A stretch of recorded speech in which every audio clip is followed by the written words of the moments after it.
Estamos iniciando mais um Autores e Livros, este programa que leva até você esse universo de autores, autoras que traduzem a sua inquietação, a sua criatividade, a sua reflexão em livros, livros e mais livros. E esse conjunto de livros que são lançados anualmente e que compõem esse universo de possibilidades e de novas leituras. O nosso convidado de hoje é um jovem escritor, talentoso, criativo e que a escrita para ele não se reduz ao livro, porque ele é escritor, publicitário, roteirista e quadrinista. Olha, para você saber, ele publicou contos na coletânea Ficção de Pôlpada, que é aquela ficção pesada ali do pessoal lá da Não Editora, que às vezes misturo com a Dublinense. Ele co-roteirizou um premiado e belíssimo curta-metragem, Todos os balões vão para o céu. Muito bonito. E lançou o livro de contos em 2012, através do Instituto Estadual do Livro, Vemos as Coisas Como Somos. E agora está lançando, na sua estreia em narrativa longa, este livro, Loja de Conveniências. Um título interessantíssimo. É um prazer te receber, Guilherme. Obrigado. Guilherme Smi. Ele me disse o Smi não é bem um sobrenome, né, Guilherme? Isso, é um apelido. Na faculdade, eu tinha um e-mail chamado Guilherme, _S Miorando, que é Esfredo Miorando, meus sobrenomes. E daí o pessoal me chamava de Smiorando e ficou Smi. Oh, então foi consagrado assim no dia a dia. Né? Bom, esse teu livro aqui já causou muita surpresa, muitas questões, porque é um livro, vamos dizer assim, hipercontemporâneo, vamos dizer assim. Ele é hipercontemporâneo. Aqueles que estão assim interessados em se deparar com personagens assim, além quase desse tempo, ou numa ponta mais avançada desse nosso tempo, vão encontrar aqui no Loja de Conveniências. Não é isso? Puxa, você nem imagina o que tem de personagens aqui. Por exemplo, aqui o Bruno Azevedo, que faz Uma das Orelhas, diz, né? Um traficante de medicamentos foge da polícia e deixa a namorada encarregada de achar alguém legal para os dois. Alguém com a vida chata, felicidade é deixar-se levar, nada é mais libertário que poder culpar alguém. A simbiose com um tipo de amor.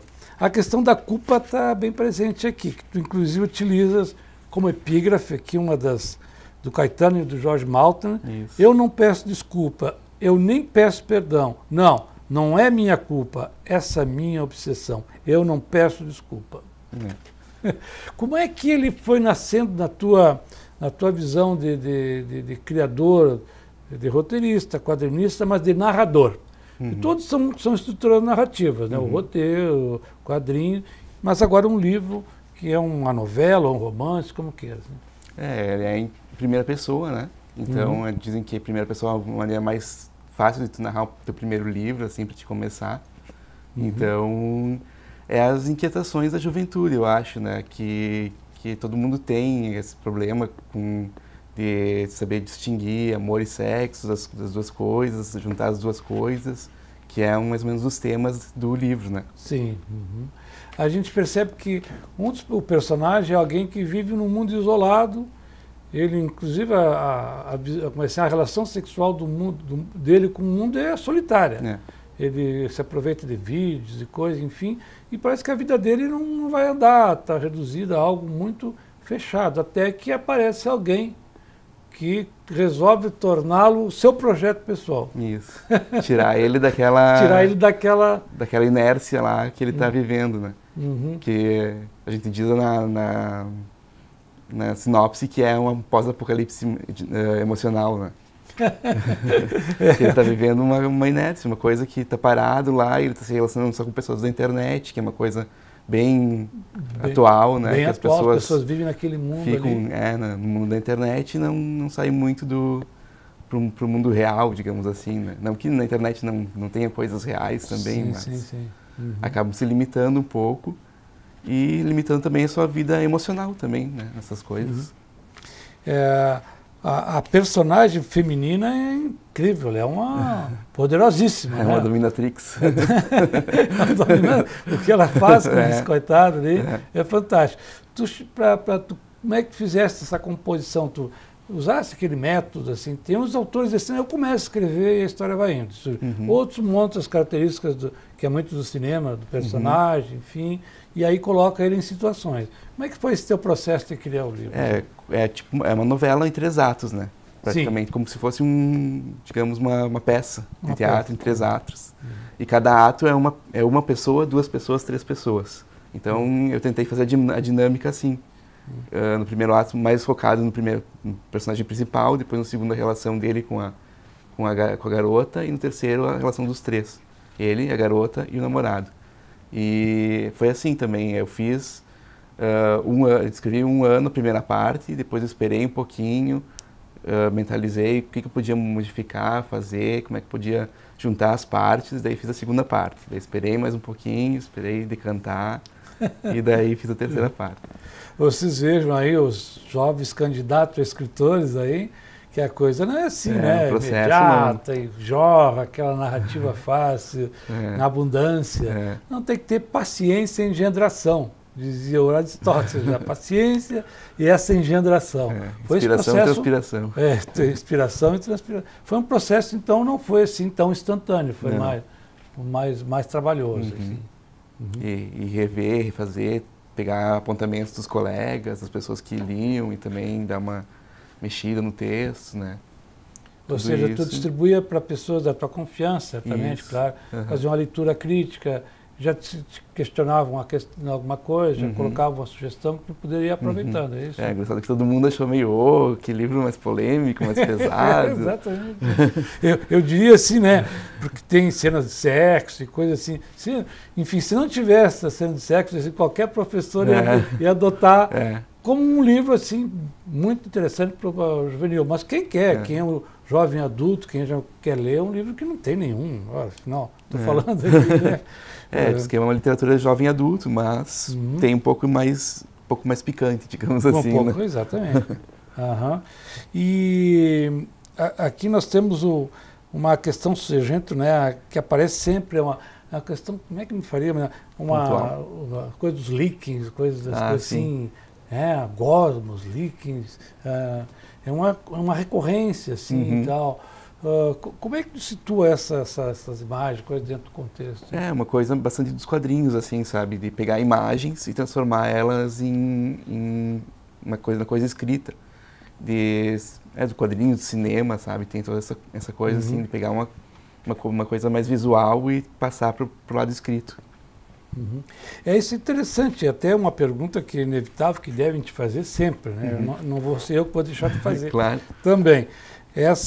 Como é que se harmonizam ou brigam entre si o escritor, o roteirista e o quadrinista? São tudo narrativa. A própria publicidade tem uma certa assim, estrutura de dizer, contar alguma coisa. Em qual dessas tu te realiza melhor? Uma pergunta... O que eu gosto mais é de quadrinhos. Quadrinhos, porque eu aprendi a ler com quadrinhos, com Turma da Mônica, né? Mesmo com os erros do Cebolinha, com os erros do Chico Bento, que tanto criticam. Eu aprendi a ler e gostar de leitura a partir dos quadrinhos. Então eu acho que quando dizem que gibi estraga a leitura, eu acho que é uma besteira. Eu acho que isso só ajuda mais a influenciar as pessoas a lerem mais e buscarem coisas diferentes. Não tem dúvida. Eu também já vou aproveitar e dar meu testemunho. Eu sou bem mais antigo.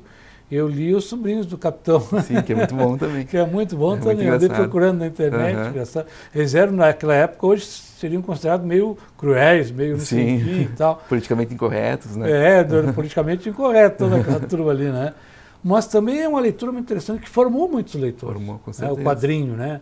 E é uma coisa que conjuga o texto, o diálogo, as pequenas narrações e a imagem também, né? E é uma coisa boa também para aprender inglês, né? Quando tu lê um quadrinho em inglês, tu vê o diálogo das pessoas e o que elas estão fazendo, então tu mais ou menos interpreta o que tá Qual é a ação que está correndo. disseram, olha, tá vendo, olha, se alguém não achar nenhuma utilidade para os quadrinhos, não achar interessante, vai aprender inglês, né, lendo os quadrinhos. E o tempo literário da narrativa em livro, o tempo da narrativa em quadrinho, como é que ele é mais demorado, um ou outro, ou como tu gosta mais, ele flui mais? No processo de elaboração execução e de criação. Do quadrinho, para mim, é mais rápido, porque o roteiro, ele não tem as descrições. Ele é mais direto dos diálogos, assim. Claro, depende da colaboração que tu quer fazer. Se tu quer um artista que tu não sabe quem vai ser, que tu não tem uma colaboração tão prolífica, assim, aí tu tem que descrever direitinho os quadros, quero tal pessoa com um gesto tal e tal. Mas se tu tem uma conversa com o desenhista, é fácil, tu vai lá, fala pra ele, eu quero quadrinho assim e tal, no quadro tal tu faz assim. Então, é mais tranquilo, né? E no livro, não, tu tem que pensar muito mais, tem que elaborar mais, refazer, né? E mais paciência e mais transpiração também, né? E o quadrinho é um trabalho conjunto, né? Tu faz com outra pessoa, então é legal tu ver a visão da outra pessoa sobre a tua obra. Como o cinema, o cinema também é um trabalho conjunto, que são várias pessoas que precisam estar unidas para realizar um trabalho só, né? Sim, é interessante, um trabalho que tem que ser coletivo nesse sentido, né?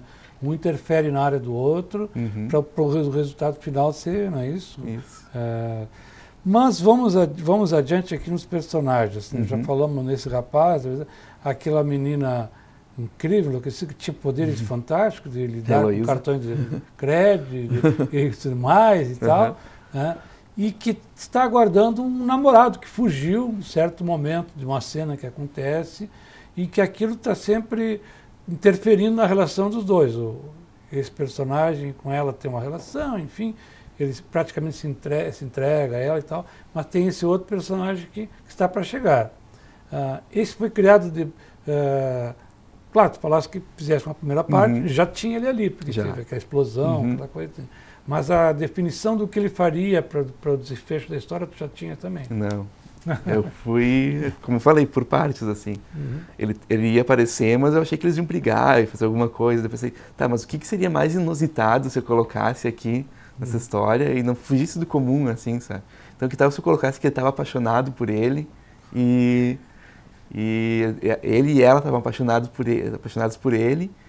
E como é que será que isso ia acontecer na cabeça desse guri? O que ele ia pensar? Quais seriam todos os conflitos na cabeça dele, né? Certamente, era colocar para cima desse personagem um conflito imenso, né? Isso. Mas parece que esse personagem tinha um certo vazio, assim, existencial nele. Eu acho que é uma coisa comum da adolescência, né? Que todo mundo está procurando seu rumo, está procurando um lugar no mundo dos adultos, digamos assim, né? Sim. É interessante os conflitos que eles passam, justamente, é daquele jovem que está naquela fronteira intermediária entre deixar essa adolescente, juventude, e entrar no mundo adulto incompreensível, às vezes difícil, né? E aí aparece uma condutora, vamos dizer assim, transgressora para levar ele. Né? E essa etapa da vida, eu acho que é uma etapa interessante para colocar conflitos fora do comum. Tipo, no meu primeiro livro, o Vemos as Coisas Como Somos, tem vários personagens também adolescentes, assim, jovens, adultos, que se deparam com coisas fantásticas.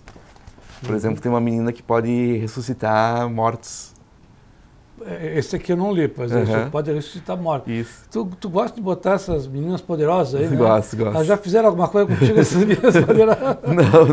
Não. Isso é a influência da família. Eu acho que das minhas duas famílias tem bastante mulheres fortes. Fortes assim. na família. Então, elas que... Essa influência é interessante, como é uma visão diferente da mulher contemporânea também. Exato. Assim, que sempre é uma personagem muito assustada, medrosa, frágil, e aqui pelo contrário. Ou então pós-moderna demais, né? Ou pós-moderna demais. Algumas que são independentes demais, ou se mostram descoladas demais. Perde uma certa humanidade, até a sua humanidade feminina, vamos dizer assim. Isso. Né? Mas o Loja de Conveniências, também o título remete ao fato de que eles têm uma loja que é típica da contemporaneidade também, onde as pessoas vão buscar o Rivotril da vida, o Viagra, não sei o que mais. E eles fazem disso um negócio. Isso. É uma coisa até meio metafórica interessante, assim, de que essa loucura